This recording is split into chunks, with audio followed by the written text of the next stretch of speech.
What's going on, guys? It's Isaac here with Krietz Customs. Right now, we are looking at this 2020 GMC Denali 2500 that we just got done lifting. So if you guys are looking to get something done to your 25 or 3500, this is something you should be looking at to see what some options you might have. So to start off, I'm going over the lift kit that we added, which is going to be actually a 3-inch rough country suspension lift.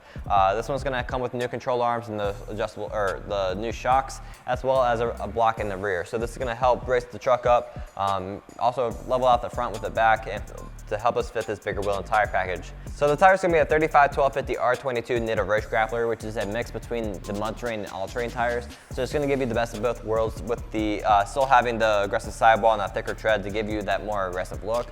But it's also going to give you the some off-road capabilities as well. However, with it being mixed between the two, it's still going to give you the on-road experience you might be looking for, which is going to give you that longer tread life and the quieter ride. There's two other options for hybrid tires that we recommend, which is going to be the Fury Country Hunter RT and then the Toyo Open Country AT3. Down here we have a 22x12 hostile rage, and this one's going to have that about a negative 44 offset, which is going to give you a nice deep dish.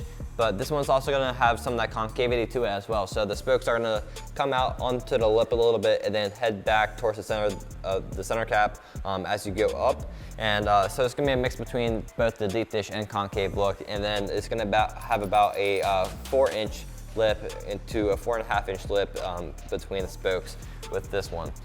This one's also going to have a very clean lip on it, so if that's something you're looking for, this one just has hostile etched into it in one spot to give that nice, really clean look. With that offset, this one's also going to push that wheel and tire package out about 4 to 5 inches past the fenders, giving it a nice wider stance, so make sure you keep that in mind as well.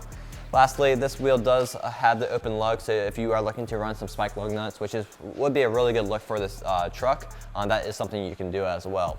This wheel does come in a couple different sizes and a couple different finishes, so make sure you check out all your options to see what other ways you can combine this wheel and tire package together.